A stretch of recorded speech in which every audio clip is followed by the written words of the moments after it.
Liverpool star Robertson blasts unacceptable FIFA overrun of fixtures.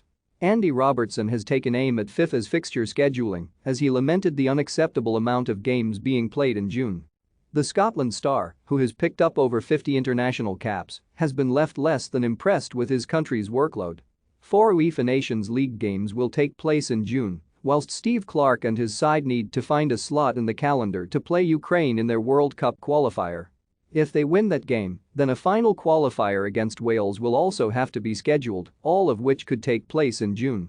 That furthers demands on players, with the summer break already shortened as a result of the first ever Winter World Cup, which begins on November 21st. The Scottish season begins on July 9th, whilst the Premier League will also kick off earlier than usual. Robertson has aired his views and insists the breaks afforded to players is unfair. He said, "I don't think it's fair to ask players to play 6 games in June when our summer break is already being cut short because of the World Cup during the season. A lot has been said about player welfare over the last couple of years, and I hope that's at the forefront of the decision. To ask players to have only 2 weeks off in a whole year is unacceptable for me. The Nations League is important, but 4 games is a lot after an intense season for everyone. I think 4 has to be the maximum. We are already going to June 14, and all the boys are back at the latest by the start of July. The Scottish-based boys are back well before that, the championship boys as well.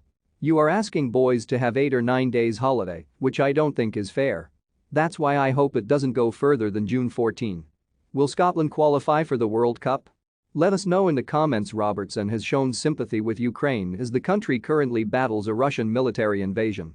Their qualifier has already been delayed, but the left back is adamant the game can only be played when it suits their opponents. He said, "Whenever Ukraine can play the game, then we have to play it, whether that's September or October or whenever it has to be. But maybe other games could be moved to other international breaks to fit that in. It has to be on their terms, and I think other games can make way for the most important ones." Robertson's club coach Jurgen Klopp has long been outspoken about the fixture calendar and the demands placed on players. He said recently, "The calendar is not made for a lot of success for the same team. The contrasting training regimes and rest schedules employed by clubs and countries rarely align, which can result in injuries or increased fatigue." Klopp has also been open in saying he doesn't like international breaks.